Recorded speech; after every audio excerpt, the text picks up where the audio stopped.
Imagine sitting in your locked apartment right now. It's late, you're scrolling through your phone, totally insulated from the heavy thunderstorm outside. Right, you've got your deadbolts thrown, you feel completely secure. Exactly. Then your phone buzzes. It's a voicemail from an unknown caller.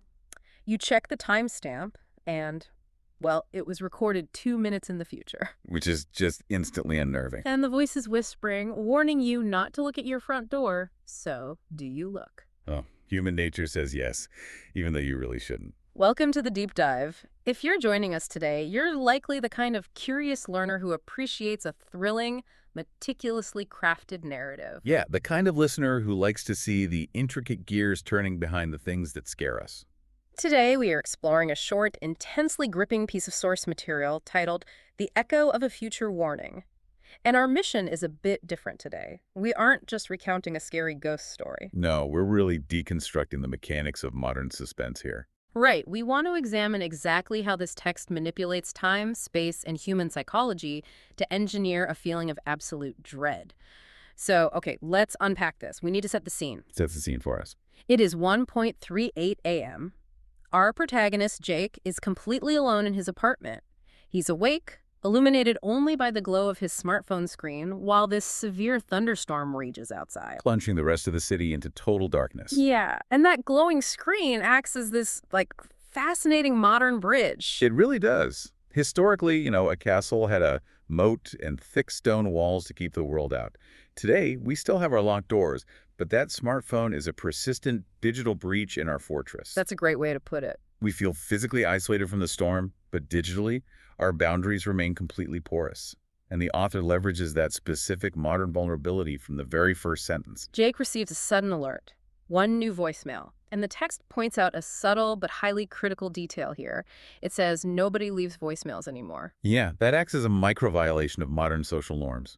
In our current digital culture, getting a voicemail from an unknown number isn't just an inconvenience, it's an aggressive intrusion. Exactly. So before anything supernatural even occurs, a psychological boundary has already been crossed. What's fascinating here is how the narrative introduces tension through a mundane anomaly. They don't start with a monster breaking a window. Right, they start with a violation of the unwritten rules of modern communication. It's so relatable. So Jake opens the message. It's a woman's voice whispering. She says, "Jake, don't answer the door." His blood just runs cold because she knows his name. He replays it again and again. Same voice, same warning. But then he looks down at the screen and checks the timestamp. The voicemail had been recorded 2 minutes in the future. Which completely breaks the brain's understanding of cause and effect. Think about getting a read receipt for a text message that you haven't even typed out yet. It's impossible. But I have to push back on Jake's reaction in the text here. Oh. How so? Well, he frowns and thinks it had to be a glitch. Phones don't receive messages from the future. Right, he tries to rationalize it. But let's be honest. If I get a whispering voicemail recorded 2 minutes from now, my first instinct isn't a software glitch. My first thought is that my phone is hacked, somebody is messing with me, and I am in immediate danger. You'd be terrified. Why doesn't he just call the police right then? Well, you are looking at a perfect, real-time example of cognitive dissonance. The human brain is fundamentally a prediction engine. Okay, so it needs things to make sense. Exactly. It relies heavily on the linear, predictable flow of time to function. When it encounters data that is mathematically impossible, like a time-traveling audio file, it desperately searches for a rational anchor. To prevent a total psychological collapse, right? Yes. Jake chooses the concept of a glitch because a glitch is a known, safe variable. He is actively filtering out the impossible threat to keep his heart rate down. Oh, because calling the police would mean admitting that the fundamental laws of physics have just broken down in his living room? The author understands this survival mechanism perfectly. The narrative allows Jake to build that fragile mental defense, to convince himself it is just a technical error, specifically so the physical world can violently tear it down. Wow. His mind seeks that logical explanation right up until the physical environment validates the impossible warning. Because right after he convinces himself it's a glitch, knock. The knock at the door. 3 slow knocks echo through the apartment. His eyes dart to the entrance. Silence. Then another knock. The impossible warning from 2 minutes in the future has just physically arrived in his present. The timeline literally catches up to the threat. It's so incredibly tense. By introducing the threat at the front door, The story initially anchors the suspense in a very conventional earthly fear, a home invasion. Something we all worry about. Right. But when Jake approaches the peephole, the hallway is empty. There are no footsteps repeating down the hall. There are no shadows. The expected physical threat simply isn't there. So bypassing that physical security at the front door is only half the battle for this narrative. Exactly.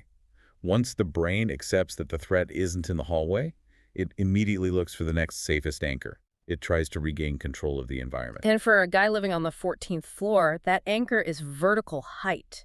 You assume anything outside your bedroom window is just empty air. Which brings us to the psychological concept of spatial violation. We are evolutionarily conditioned to associate height with safety. Like climbing a tree to get away from a wolf. Precisely. Early primates climbed trees to escape nocturnal predators.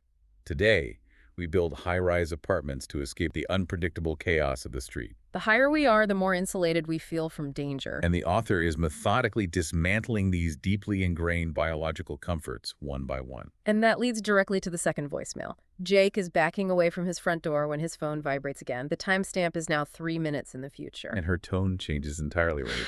Oh, completely. The woman isn't whispering anymore. She sounds utterly terrified, breathing heavily, almost crying.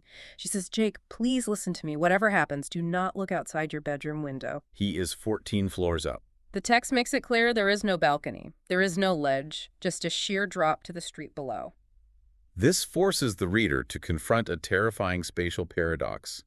To threaten him from that specific window, the entity must be occupying space that literally should not exist. It totally defies gravity. And the author grounds this incredibly abstract, impossible scenario using highly specific, visceral auditory cues. The scratching. The text describes the slow, deliberate sound like fingernails dragging across glass coming from the bedroom. It's awful. Think about how intimate and physical that sound is. Then the scratching stops, complete silence, followed by a soft tapping. Tap, tap, tap. I want you, the listener, to put yourself in Jake's shoes for a second. It's a nightmare scenario. You are frozen in your hallway. You are 14 floors up in the air. The storm is raging outside, but inside, you hear something tapping on your bedroom glass. Do you look?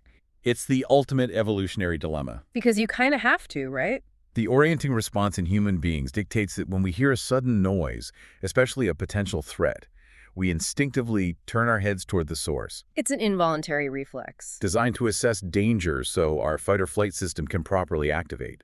You cannot formulate a survival strategy against an unseen threat. The brain demands visual confirmation. Here's where it gets really interesting. Because right as the tapping starts, Jake receives a third voicemail. The woman on the phone is screaming now. She's absolutely frantic. She yells, "Don't look at the window, it wants you to see it."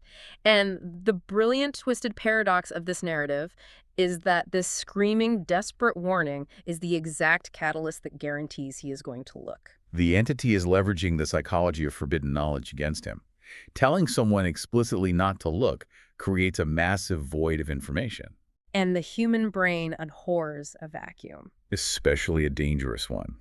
Even with a futuristic warning literally screaming at him, Jake's primal instinct to identify the predator overrides his modern logic. So the entity isn't using physical force to drag him to the window. It is using his own human nature as the trap. The warning itself is the bait. It's psychological warfare. The text actually says, curiosity won. Against every instinct, against every warning. Jake steps into the bedroom. His hands are trembling. He slowly pulls the curtain aside.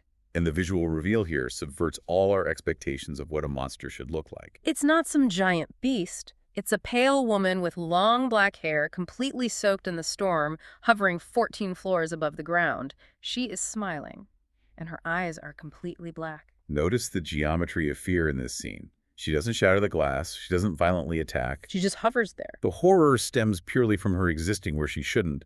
The physical laws of the universe are bending around her, and her subsequent action completely fractures the concept of the safe room forever. She simply raises one finger and points directly behind him. Which is just a chilling image. Jake spins around in a panic, scanning his bedroom, but the room is empty. When he turns back to the window, the woman is gone. There is only the storm outside. And then the phone goes off again. Then his phone vibrates with the fourth voicemail. It lasts only 6 seconds. It isn't the mysterious woman's voice anymore. It is Jake's own voice. This is where it really escalates. He is crying, he is terrified, and he says, she's inside. We witness a total inversion of sanctuary. Up to Oh. this point, the smartphone was the conduit. It brought the outside horror in through a digital speaker. Right, the phone was a terrifying object, but it was still external to Jake's physical body. Exactly. The horrific realization that hits Jake and the reader is that the voice on that fourth voicemail isn't playing through the phone's tiny speaker. It is physically echoing from inside the apartment, right behind his shoulder. The digital boundary dissolves into physical reality. The call is literally coming from inside the house, weaponized by time travel. It's just absolutely brilliant. And to escalate the tension even further, the author deploys a phenomenal pacing mechanism right here. The power cuts out. Total darkness. The apartment is plunged into pitch black. The only illumination comes from intermittent, unpredictable flashes of lightning from the thunderstorm outside. It's like a strobe light. Flash 1, the room is entirely empty. Flash 2, the woman is standing across the room, quietly watching him. Closing the distance. Flash 3, she's closer. Flash 4, she is standing right beside him, smiling. We can analyze this through the lens of evolutionary biology. Consider the apex predator effect. Okay, what is that? Well, when a great white shark attacks from the deep ocean, it doesn't slowly, visibly swim toward its prey. It appears suddenly from the dark void. Oh, wow. Yeah. The author is utilizing a textual strobe light effect. By restricting the reader's vision to these static, split-second frames, the brain's visual cortex is denied the comfort of continuous motion. What happens in the dark between those lightning flashes is left entirely to our imagination. We have to stitch together those terrifying leaps in distance. And your imagination is always worse than reality. The absence of movement makes the entity feel completely unnatural, almost glitching through physical space the same way the voicemails glitch through time. The human mind fills those dark, silent gaps with the worst possible scenarios. The unseen movement is far more terrifying than a visible charge. The supernatural climax peaks right there, with her standing beside him in the pitch black. But instead of lingering on the violence or the actual encounter, the narrative violently shifts gears. It's a very jarring transition. It pulls us out of the supernatural and drops us directly into the cold, objective reality of the morning after. The sudden shift to a clinical, investigative perspective serves to contrast and validate the impossibility of the night before. Neighbors had called the police after hearing screams. The authorities break down Jake's door and they find a classic locked room mystery. Nothing is out of place. The deadbolt is engaged from the inside, the windows are sealed shut. There are no signs of forced entry, no signs of a struggle, no fingerprints. Jake has simply vanished into thin air. The physical evidence, or rather, the total lack of it, reinforces the psychological terror. Because it proves he didn't just run away. Right. The concrete box we discussed at the very beginning, the deadbolts, the walls, they all remain completely intact. The fortress held perfectly, yet the occupant was extracted anyway. The police do find one piece of evidence, though. Jake's phone is lying on the floor. The screen is glowing, displaying an unsent voicemail. And the timing on it is key. It is queued up, scheduled to send at 1:38 a.m. the following night. And the audio on that unsent file is the woman's voice whispering, "If you're hearing this, don't answer the door." It just loops right back around. So what does this all mean? Let's connect this final revelation back to the very first sentence of the story, which reads, "This happened to me 3 years ago. I've never told anyone the full story." If we connect this to the bigger picture, we're looking at the mechanics of a closed time loop, often referred to in physics and philosophy as a predestination paradox. Okay, unpack that a bit.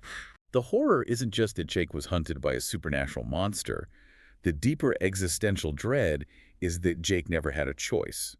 Free will was an absolute illusion. So the warnings from the future weren't trying to save him. Not at all. They were the very mechanism of his destruction. Consider the entity's brilliant strategy. It used the timeline itself as a snare. Setting bait in the future. Yes. It scattered those digital breadcrumbs, the impossible timestamps, the escalating panicked voicemails, knowing precisely how human curiosity functions. The entity understood that telling him not to look would irresistibly compel him to the window. The warnings are the exact things that killed him. Jake's disappearance was the necessary catalyst to create the first warning. It's a tragic, self-fulfilling prophecy. The timeline endlessly feeds on itself. The voicemail wasn't a glitch and it wasn't a hacker. It was the jaws of a trap snapping shut, closing the loop perfectly. The ultimate fatalistic nightmare. And finding that final voicemail unsent, waiting to be delivered the following night, implies this isn't a one-off event. The echo of the warning is going to bounce around in time forever, searching for new targets. The cycle continues. The entity found a highly efficient way to harvest its prey using our own technology and our own instincts against us. This is exactly why we wanted to take this deep dive today. It demonstrates how elite storytelling completely bypasses cheap jump scares and gore. It doesn't need them. Right. Instead, it systematically unspools the very threads of our reality. It takes the sanctuary of your bedroom, the linear, comforting progression of the clock, and that tiny digital device you trust with your entire life, and turns them all into instruments of your own demise. It strips away our illusion of control. We generally believe that technology makes us safer, more aware, and more connected. We rely on it for everything. But in this narrative, technology is just a convenient conduit for an apex predator.